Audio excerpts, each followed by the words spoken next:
Fala, filhotes, estão vivos? No vídeo de agora nós vamos falar um pouquinho de alguns massacres que ocorreram no final do século XX no nosso país, né?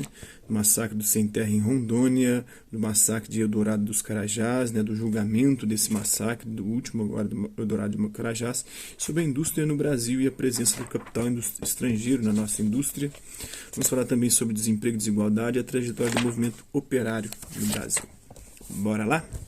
No dia 9 de agosto de 1995, um confronto armado entre os sem-terra, a polícia militar e pistoleiros na fazenda Santelina, em Corumbiara, Rondônia, provocou a morte de 11 pessoas.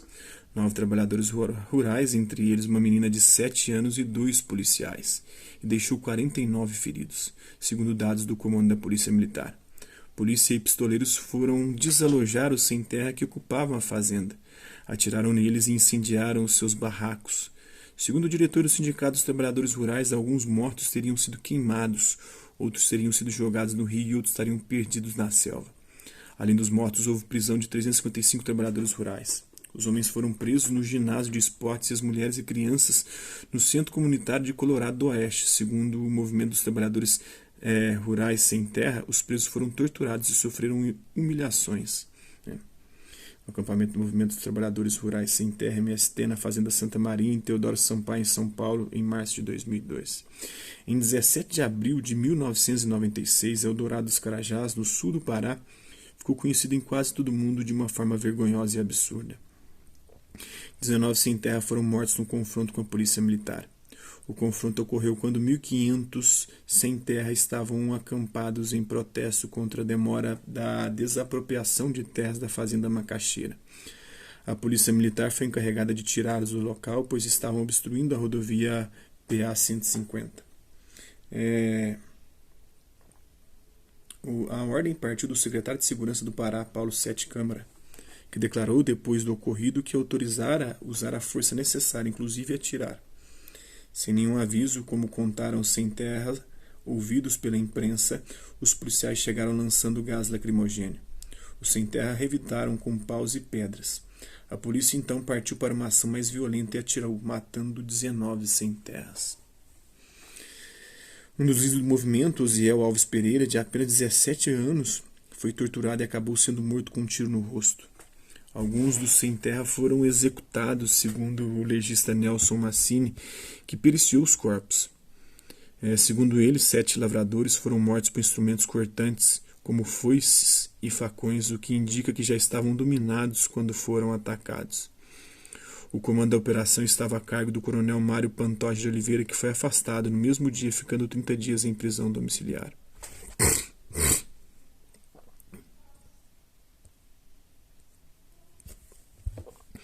O julgamento. Alegando ameaças, as 2 principais testemunhas de acusação faltaram ontem, no dia 11 de 6 de 2002, ao julgamento dos 127 soldados e cabos acusados da morte de 19 sem-terra em Eldorado do Carajás, em 1996. Os policiais negaram a participação nas mortes, disseram ter atirado para o alto. O depoimento das testemunhas foi lido diante dos 7 jurados. A mais importante, o motorista Valdez da Silva, afirmou que ouviu os soldados dizendo que iriam para o confronto para matar. Relatou ainda no processo que viu o líder dos sem-terra, Osiel Pereira, ser levado algemado por soldados para trás de um carro. Osiel foi um dos mortos no confronto com características de execução. Levou um tiro na cabeça a curta distância. Dos 18 policiais julgados até 12 de 6 de 2012, 16 foram absolvidos. Nas 4 sessões anteriores, os jurados condenaram o coronel Mário Pantoja, da tropa de Marabá, e o major José Maria de Oliveira, de Parauapebas, do Pará. Foram absolvidos um capitão, 4 tenentes e 11 sargentos. Por fim, também foram absolvidos em 12 de junho de 2002 os 124 policiais envolvidos no massacre. Maria Alice da Silva com o filho Josivaldo diante do quadro sobre o massacre de Eldorado do Carajás em 1996. No Pará, em que seu marido morreu.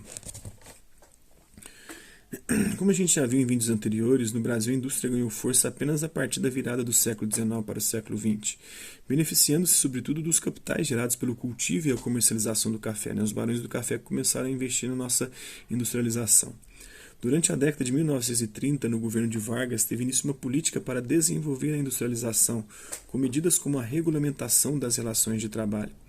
Essa política, ainda que incipiente, ganharia força com a Segunda Guerra Mundial, que durou de 1939 a 1945.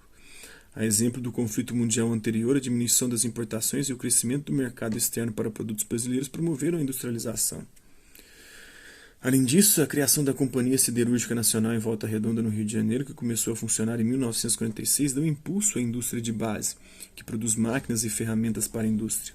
O Brasil começou então a produzir barras de ferro, chapas de aço e folhas de Flandres, um tipo especial de aço, que antes vinham do exterior. Com isso, começaram a se expandir as indústrias de ferramentas, pregos, parafusos, utensílios de cozinha, latas, motores, navios, ladrilhos, louças, vidros, papel, conservas. A indústria automobilística brasileira tomou impulso a partir da década de 1950, quando o governo Kubitschek concedeu muitas vantagens às empresas multinacionais que aqui se instalaram. Graças a essas vantagens e a restrição imposta à importação de veículos, de 1950 a 1990, apesar do relativo atraso tecnológico, a indústria automobilística teve grandes avanços. Nas imagens, linha de montagem do Fusca na década de 1950 da Gol em 1990. Na segunda metade da década de 1950, instalaram-se as indústrias automobilísticas incentivadas pela abertura ao capital estrangeiro, fato que marcou a política desenvolvimentista de Juscelino Kubitschek. A importância de nossa produção industrial ultrapassou a da produção agrícola. A maior parte das indústrias dessa época instalou-se na região sudeste, principalmente em São Paulo. Com isso, cresceu a migração de outras regiões, de modo especial do nordeste para o sudeste. Com a industrialização, muitos trabalhadores rurais passaram a deixar o campo em busca de trabalho nas indústrias instaladas nas cidades. Na década de 1960, a população urbana já era maior que a população rural. Em 1953, com a criação da Petrobras, Petróleo Brasileiro Sociedade Anônima, durante o segundo governo de Getúlio Vargas, ficou estabelecido que só o governo brasileiro poderia explorar petróleo em nosso país, seria um monopólio estatal. Com isso também se desenvolveu a indústria de derivados de petróleo, como as fábricas de asfalto, fertilizantes, borrachas sintéticas, ceras, tintas, materiais plásticos. A indústria de base exigiu a construção de usinas hidrelétricas para fornecimento de energia. A primeira foi a hidrelétrica de Paulo Afonso, no Rio São Francisco, que entrou em funcionamento em 1955. Depois vieram as usinas de Furnas e Três Marias, em Minas Gerais. Nas décadas seguintes, outras usinas foram construídas, sendo a maior delas a de Itaipu, na fronteira entre o Brasil e o Paraguai. Apesar desses investimentos, a crise do setor energético em 2001, com o racionamento de energia elétrica, como a gente viu historicamente, mostrou que a política brasileira nesse setor foi conduzida de forma equivocada. A presença do capital estrangeiro no Brasil no século XX também aumentou com a instalação de empresas multinacionais que, além de lucros, buscam a diminuição do custo da produção das suas mercadorias. No Brasil, algumas multinacionais têm recebido vantagens concedidas pelo governo federal de vários estados, como energia a baixo custo, redução de impostos e taxa de importação de máquinas, facilidade na obtenção de empréstimos e liberdade para mandar os lucros às suas matrizes no exterior. Enquanto também mão de obra barata, no início da década de 1980, a Ford pagava $11 por hora a seus trabalhadores nos Estados Unidos e apenas $1 por hora a seus empregados de São Paulo. Embora os valores não sejam mais os mesmos, essa diferença ainda é muito grande. O governo de Juscelino Kubitschek e os governos militares estimularam a venda de multinacionais para o Brasil. No fim da década de 1950, as multinacionais já dominavam 100% da indústria automobilística, 90% da indústria do vidro, 86% da indústria farmacêutica e 80% da indústria da borracha. A partir de 1990, com a abertura da economia promovida pelo governo de Fernando Collor de Mello, a entrada no país de empresas estrangeiras cresceu ainda mais. Durante o governo de FHC, Fernando Henrique Cardoso, com o processo de privatização de empresas públicas, a maioria comprada por multinacionais, o processo se acentuou, mas nós sofremos um processo de desindustrialização também nesse período. Uma das consequências desse processo foi o aumento da remessa de lucros ao exterior, que em 98 alcançou 7,7 bilhões de dólares.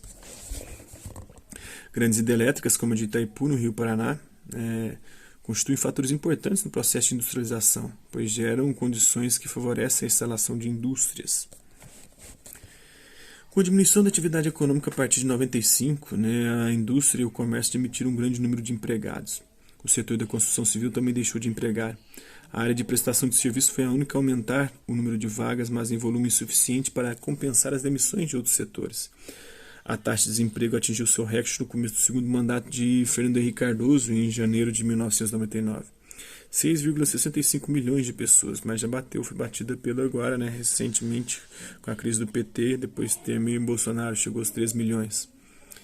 O Brasil passou a ser o quarto país do mundo em número de desempregados, só ficando atrás da Índia, o segundo país mais populoso do mundo, da Indonésia e da Rússia.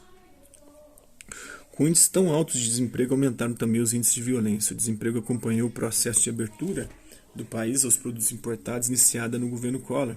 Muitas empresas brasileiras não suportaram a concorrência dos produtos vindos de fora e os empregos que a produção gerava acabaram exportados para os países onde se fabricam os importados. Assim, a política econômica adotada pelo governo FHC fez aumentar as desigualdades sociais do país. A concentração de renda intensificou-se no final dos anos 90. Estudo divulgado pelo BID, o Banco Interamericano de Desenvolvimento, em novembro de 1998, mostrou que a América Latina apresenta as maiores desigualdades sociais do mundo, destacando-se entre os países latino-americanos o Brasil. No Brasil, os 10% mais ricos concentram 47% da renda nacional. Hoje, pelo menos 25 milhões de brasileiros vivem no patamar mais baixo da pirâmide social, em uma situação de total miséria. Isso deu uma diminuída, Deles, 45% estão no Nordeste e 83% têm menos de 4 anos de estudo. Como vimos em vídeos anteriores, apesar de todas as lutas operárias, só depois de 1930 que surgiram as leis trabalhistas, com a criação do Ministério do Trabalho, a regulamentação da organização dos sindicatos, a fixação do limite de 8 horas diárias de trabalho. O salário mínimo foi implantado em 1940. Em 1943 saiu a consolidação das leis do trabalho, a CLT, que está sendo detonada agora recentemente, com a flexibilização das leis trabalhistas e com a carteira verde e amarela de trabalho, que vai funcionar através de contratos e não através do CLT, das leis da CLT. Uma compilação de toda a legislação trabalhista. Essas leis representaram ao mesmo tempo uma conquista dos trabalhadores e um esforço pela submissão deles. Os sindicatos passaram a ser controlados e só podiam funcionar com autorização do governo. As greves foram proibidas. Getúlio concedeu alguns benefícios aos trabalhadores, mas em troca passou a controlar suas organizações. De 1945 a 1964, o movimento operário revitalizou-se. Voltaram as greves, as reivindicações e as lutas por melhores salários e melhores condições de trabalho. Em 1961 foi criado o Comando Geral dos Trabalhadores, a CGT, mas com o golpe militar de 1964 teve início um período de controle e repressão sobre os movimentos operários. Depois de 1964, o governo militar proibiu novamente as greves, invadiu os sindicatos, prendeu milhares de líderes operários, acabou com a estabilidade do emprego, o salário real dos trabalhadores baixou. O governo procurou transformar os sindicatos em órgãos de assistência ao trabalhador.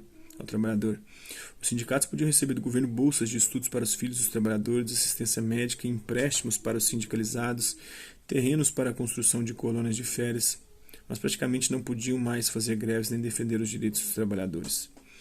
Quando terminou o governo Médici, que durou de 1969 a 1974, os operários faziam pequenas paradas no trabalho e operações tartaruga. Trabalhavam bem devagar, atrasando a produção para protestar, já que era muito difícil fazer greve. O emprego é hoje uma das principais preocupações dos brasileiros. E a gente pode ver isso, um tanto de gente procurando trabalho, mas agora nesse período da pandemia. Em 1978 começaram novamente as greves. Em abril de 1979, os metalúrgicos de São Bernardo do Campo, em São Paulo, fizeram uma grande greve, realizando assembleias com a presença de até 100 mil trabalhadores. Em 1983, foram fundadas a Central Única dos Trabalhadores, a CUT, e a Coordenação Nacional da Classe Trabalhadora, a CONCLAT, posteriormente transformada em Central Geral dos Trabalhadores, CGT. No fim da década de 80, surgiu mais uma central sindical, a Força Sindical. Essa mais burguesa, Com a recessão e o aumento, e o Paulinho da Força é um dos líderes dela, deputado. Com a recessão e o aumento do desemprego que se verificaram a partir de 1990, as greves diminuíram. Os representantes dos trabalhadores passaram a lutar pelo crescimento da economia, o que resultaria em mais produção e mais empregos. Tornou-se mais intensa a participação dos líderes sindicais em negociações com os empresários e com o governo, em busca de saídas para a crise econômica. Então, espero que vocês tenham gostado do vídeo. Quem curtiu, dá um like, quem não curtiu, dá um dislike. Quem se interessar pelo conteúdo do canal, só se inscrever, ativar o sininho, aguardar os próximos vídeos e as próximas notificações. Hasta lá, vista, até a próxima.